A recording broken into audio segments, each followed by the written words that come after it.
What is up, fellas? We are back for another UFC video. Today we're going to be doing a UFC Fight Night Sandhagen versus Figueiredo recap in Des Moines, Iowa. Card just got over. Pretty weird card, I'm going to be honest. There were some decent finishes and there were some okay fights. Weird finish in the main event. Bo Nickel has perished.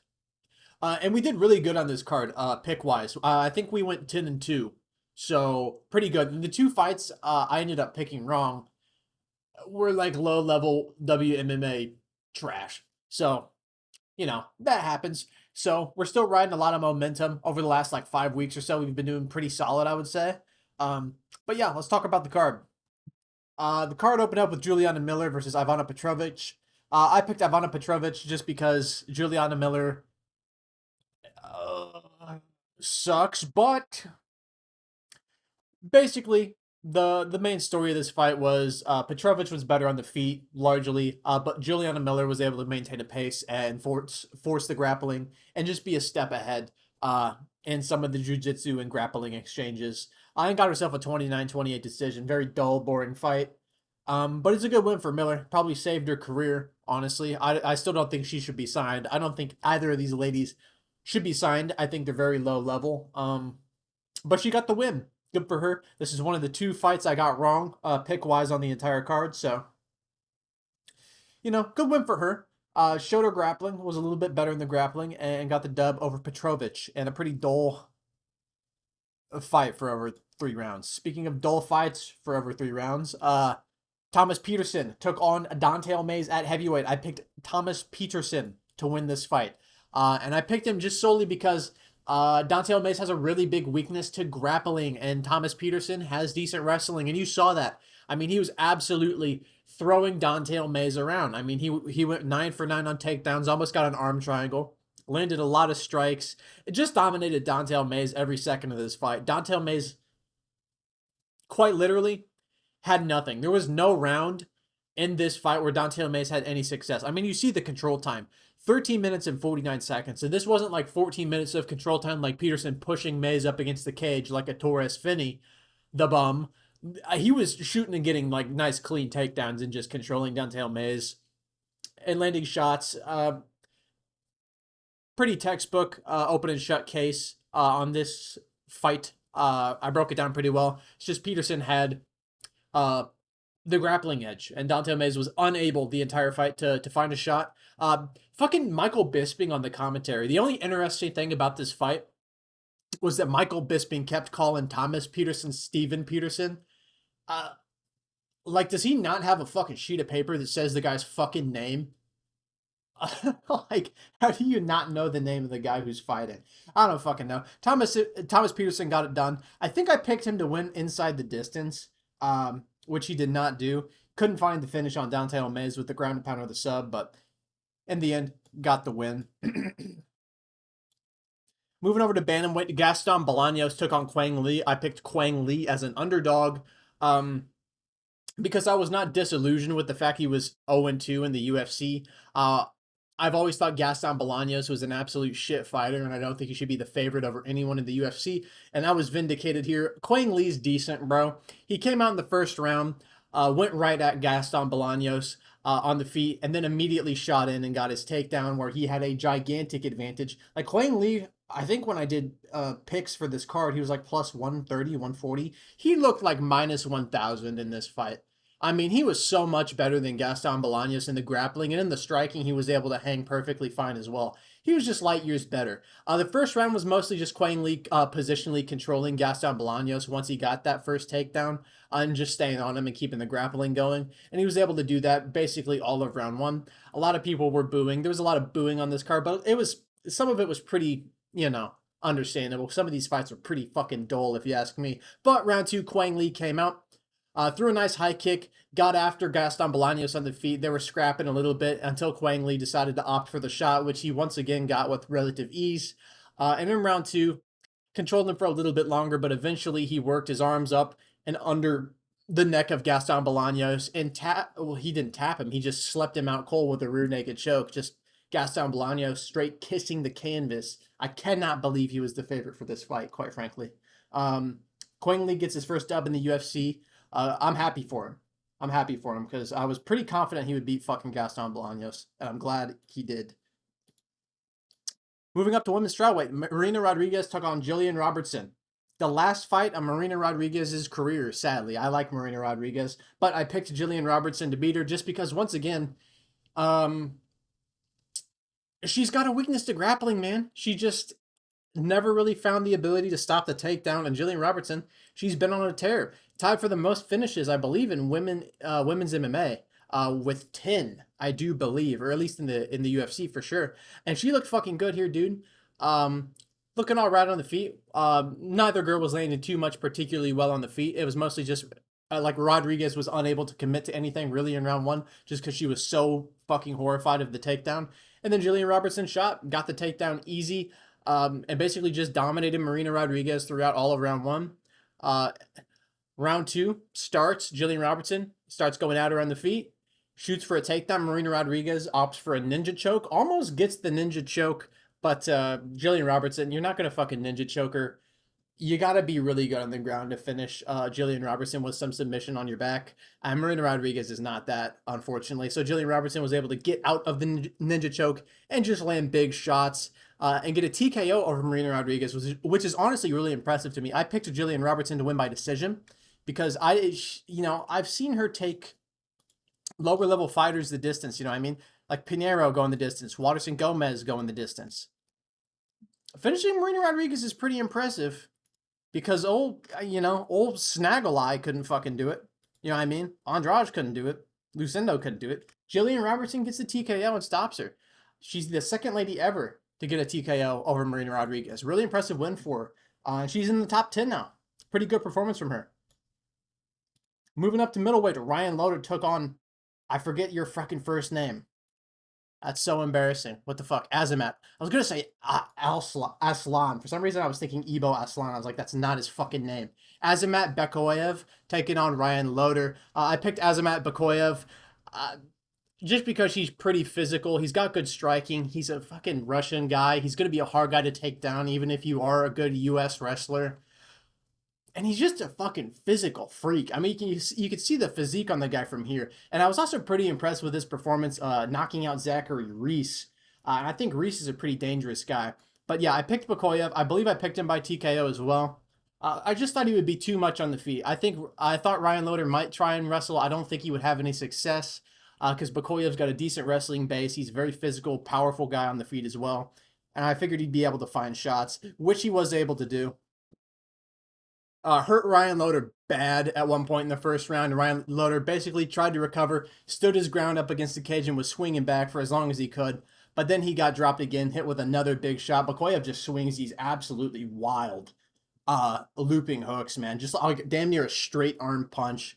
And if that connects, it's going to put you out. And he did. He dropped Ryan Loder with another big shot. He curled up and got himself the TKO finish. Good win for Bekoyev because I actually think Ryan Loder's a pretty solid fighter. He's got good wrestling. His striking's a little bit ugly, but he is a decent grappler. So it's a pretty impressive win to go blow him up like that. Closing out the prelims, Yana Santos took on Miesha Tate. This is the only other fight on the card I picked wrong. I picked Miesha Tate because I thought we'd have a little bit of a grappling advantage. Not really. Yana Santos was much bigger, much better on the feet. Miesha Tate looked absolutely like a lost dog out there on the feet. Just a really high volatility fight. And I was on the wrong end of it. Basically, Miesha Tate had one burst at the start of round one where she was looking really good. But then she petered out for basically the rest of the fight, was just getting banged up on the feet, unable to find any takedowns at all or have any success on the feet. Up until round three where she got Yana Santos down and almost finished her. Not really.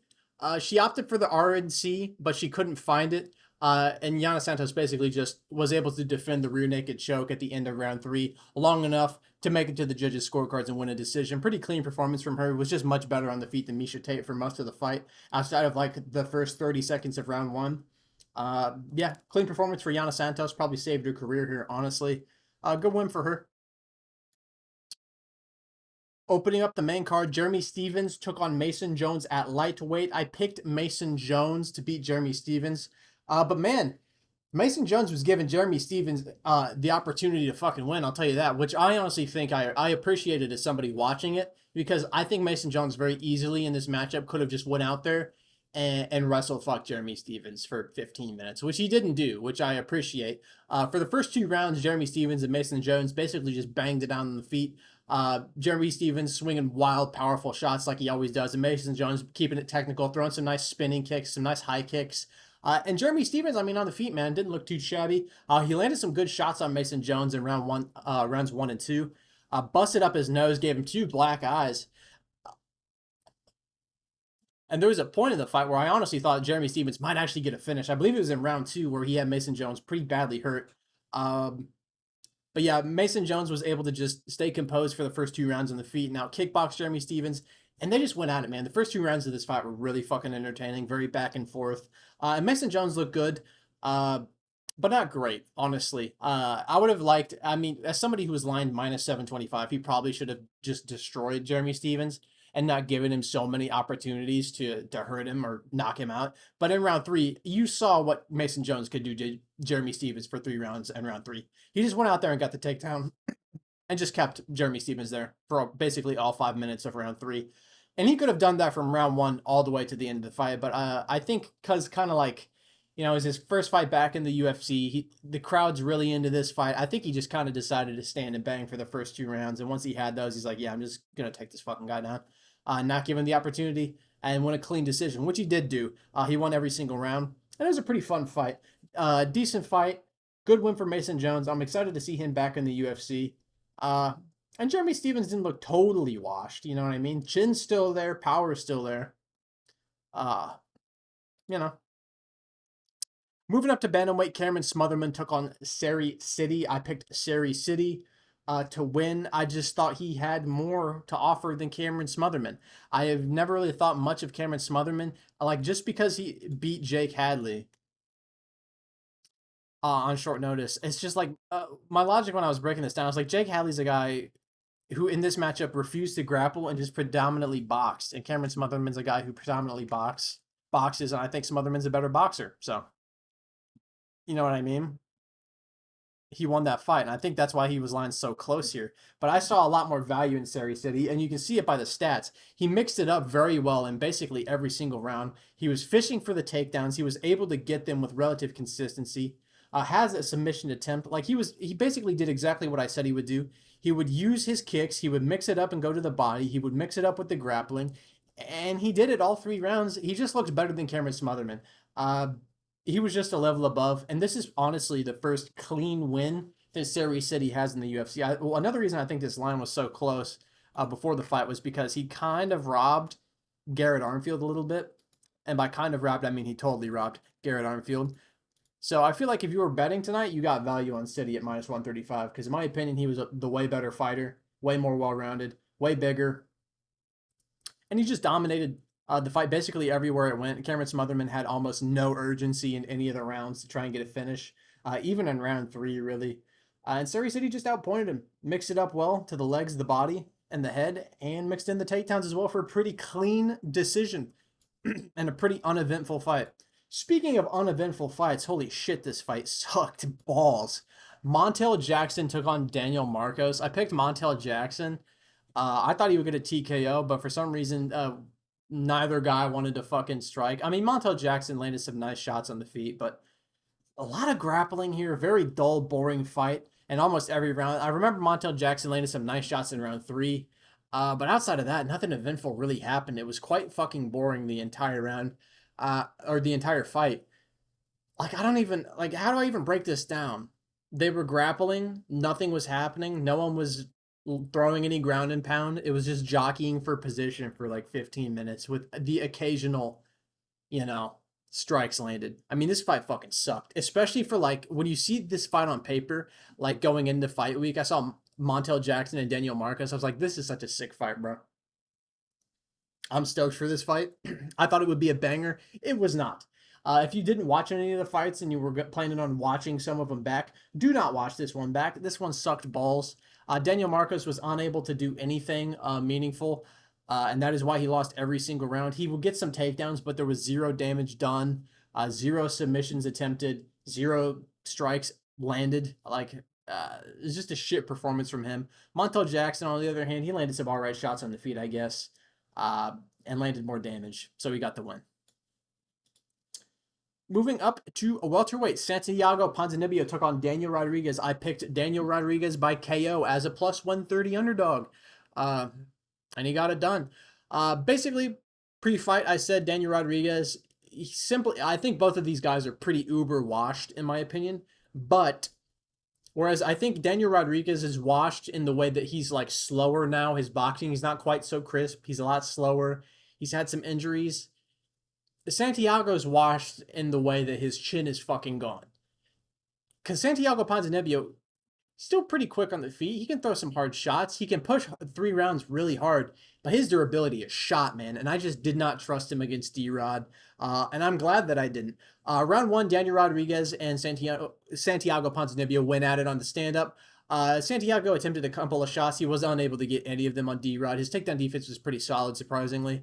At the end of round 1, Daniel Rodriguez kind of caught Santiago after like a slip. Ponzinibbio like slipped, got up, and Rodriguez kind of swarmed him and landed a shot that stunned Ponzinibbio and hurt him pretty bad. Then Daniel Rodriguez just went sprinting at him like a fucking Neanderthal, just throwing the widest looping hooks you've ever seen. Like, he could have finished Ponzi in round 1, but he was just, I mean, I think he was just kind of like freaking out that he was potentially able to finish Ponzinibbio on that round, and he didn't do it. Ponzinibbio hung tough for the rest of round 1. And I was a little bit worried there because I was like, fuck, that might be our best opportunity to get Ponzinibbio. And it was looking like that because in round 2, Ponzinibbio was able to have more success. He fought his way pretty well into round 2, and Daniel Rodriguez was really starting to slow down. Ponzinibbio was finding him a little bit more, landed better shots in round 2, and landed with some power as well. But Daniel Rodriguez really wasn't phased by any of it, which leads credence to what I said on my breakdown, that his durability is still there. He's washed in a different way. He was eating these shots fine, but Ponzinibbio was landing the better shots in round 2, and D-Rod was starting to gas pretty hard, which he's kind of been known to do, or at least I've seen him do in multiple fights recently. But it was a good round for Ponzinibbio, fought his way back in. In round 3, kind of more the same. Ponzinibbio was kind of getting to him a little bit. D-Rod looked pretty slow, pretty gassed, pretty lethargic for most of round 3 up until, I mean, D-Rod just fucking caught him, dude. He caught him with like a nice 4 or 5 punch combination. And like I said, Ponzinibbio just doesn't have the chin for it, brother. He gets dropped and hurt too much, man. And even though I think D-Rod's boxing's a little bit worse than it used to be, his speed's a little worse. He's still got good power, and he's still able to find shots, and he throws a lot of the time in pretty nice combination. And it was enough to catch Ponzinibbio through a nice 1, 2, 3, 4 punch combination, just slept him badly, followed up with a shot on the ground, and finished the job. Ponzinibbio protested the stoppage, but I mean, he was fucking totally out. And when he got up after he got knocked out, he fucking ran straight into the cage. Like just head first, just ran straight into the cage. So he was absolutely fucking done in this fight. Good win for Daniel Rodriguez.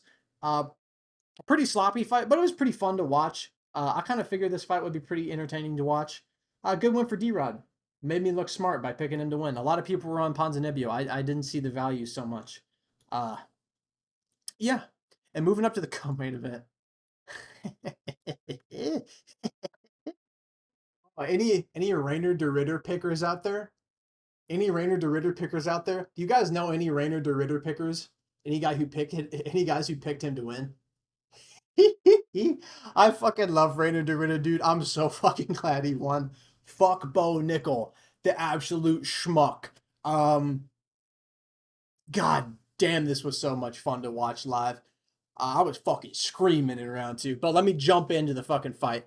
I picked Rainer de Ritter to win, mostly because I thought it would be funny. And I was in my breakdown video that nobody watched, by the way. Of course, I do good on a card that nobody fucking watches. Story of my life. I picked Rainer de Ritter because, yes, it would be funny. But he did have a way to win, I thought. I felt so vindicated during fight week when I saw these guys face off after the weigh-ins.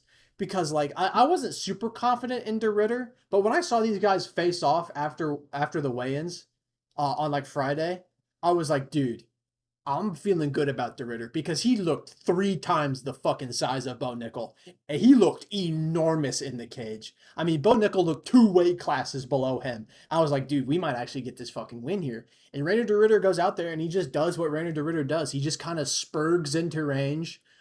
He's gigantic for this weight class. I think Bo Nickel was feeling that too. He was just forcing the clinch positions, man. In the first round, forced to clinch. Bo Nickel ended up getting a takedown on DeRitter, but DeRitter kind of reversed position because Bo Nickel, like a Nimrod, DeRitter was trying to get up to his feet, and Bo Nickel pulled a guillotine. He jumped a guillotine on Rainer DeRitter and ended up on bottom. And DeRitter just kind of fucking, I mean, he's 3 times the size of Bo Nickel. And even though Bo Nickel's this elite American wrestler, wrestlers aren't used to being put on their back like that, especially not by guys like DeRitter who are so top heavy, so big, so strong. And you know DeRitter spends just countless hours in positions like this. He's able to just ride out Bo Nickel for like the last 3 minutes of round one uh, on top, just dominating him on top. Because Bo Nickel had a giant lapse in fight IQ and for some reason thought he was probably going to pull like a guillotine on Rainer DeRitter. You out of your fucking mind? Like, what a Nimrod.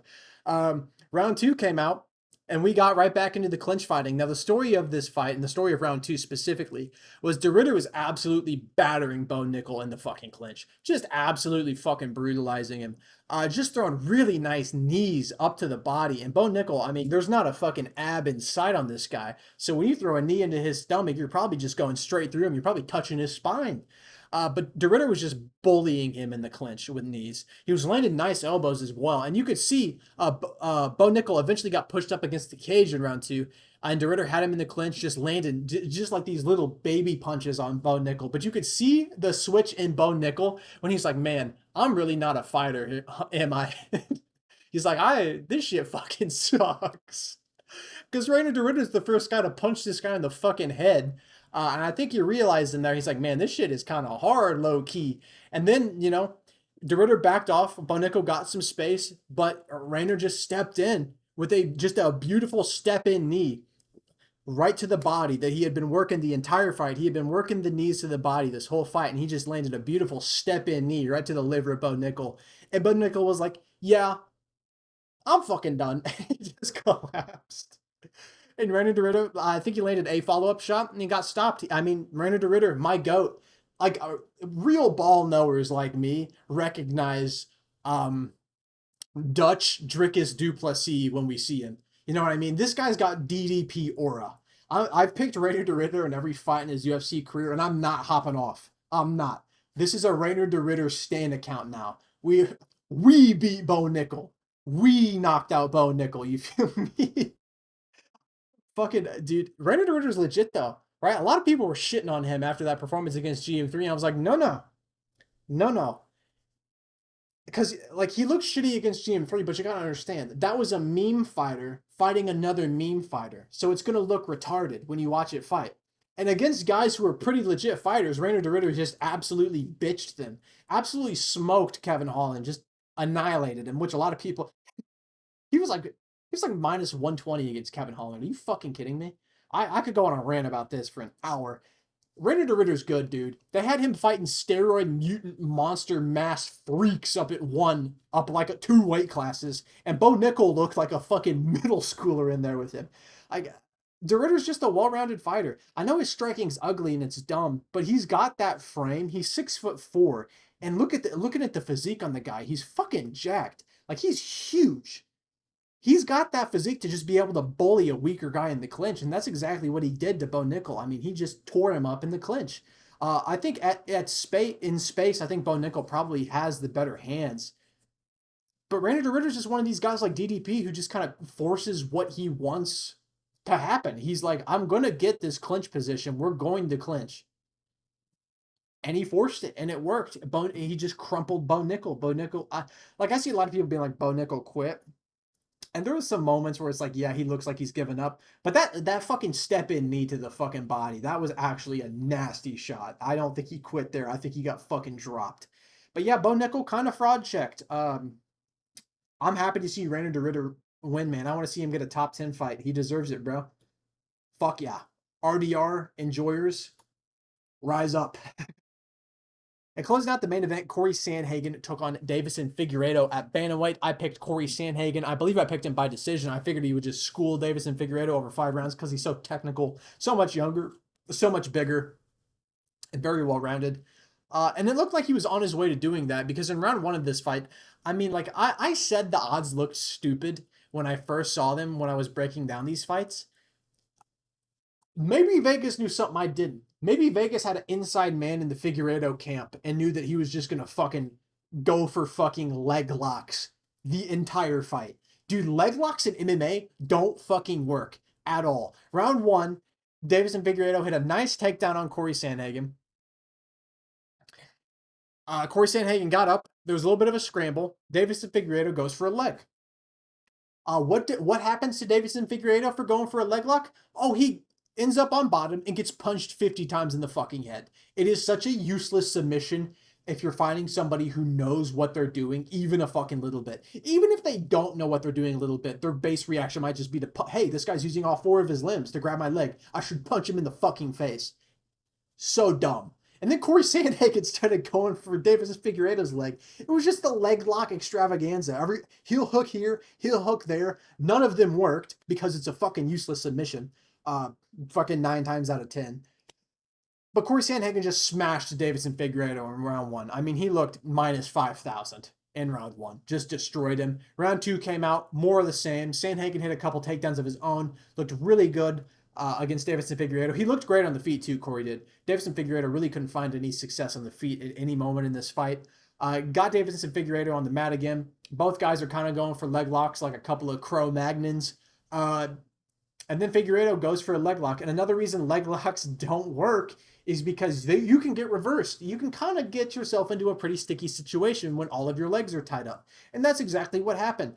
Corey Sandhagen had Figueiredo's knee wrapped in an awkward position because he kept going for leg locks. So his leg was just in a vulnerable position. Corey Sandhagen kind of postured up, kind of sat up and put Davison Figueiredo's left knee in a very awkward spot. And he blew it out. He blew out his fucking knee. So basically, the moral of the story is if you go for leg locks in MMA, you're going to get punched in the face 92 times and blow out your knee. So don't fucking do it. He blew out his own knee going for all these leg locks, pretty much. Just such a weird main event. Such a weird performance from Figueiredo, honestly. Corey Sandhagen looked great, though. Like, if that injury didn't happen, Corey Sandhagen would have won this fight 50-45 easily. Like, I don't see Figueiredo beating that version of Corey Sandhagen, especially not this version at all. It seemed like he had absolutely nothing for him. And, like, I don't think you can overwrite this too much because of the injury. Because it was a position that Davison Figueiredo kind of could have got out of if he realized the trouble he was in. Because the way I don't know how to explain it. You'll have to watch it back. You've probably seen it on Twitter. But the knee going forward in this angle, it's just bad news. And Corey Sandhagen actually recognized that that was a bad position for his knee to be in. And he said on the after show that is why he kind of like leaned up into it, because he knew that knee was in a bad position. And if you don't know that it's in a bad position, it'll fucking explode like that. But yeah, good win for Corey Sandhagen. I don't take too much away from it just because it was an injury, because he caused it, and he was beating the dog shit out of Davison Figueiredo. I mean, he was destroying him. He looked better than Peter Yan did against Davison Figueiredo. Granted, I think he's got a better style into Figgy than Yan, but it's a really good performance for Corey. I would like to see Corey fight maybe a Peter Yan rematch. I'd be up for it. Or maybe like the winner of O'Malley and Merab. I'd be up for it. But overall, yeah, pretty weird card, pretty wacky card. Bo Nickel got fraud checked. Davison Figueiredo's knee exploded. But in the end, we did pretty good on predictions, and that's all that matters. I'm going to have another prediction video out for UFC 315 out on Monday. I'm going to schedule it. I'm going to record it right after this because I'm moving and I won't have internet for a week. So if I'm wearing the same thing, if you made it this far, that is why. You know ball, nobody else does. But thank you guys for watching my recap. Appreciate it a ton. Catch you guys next time. See ya.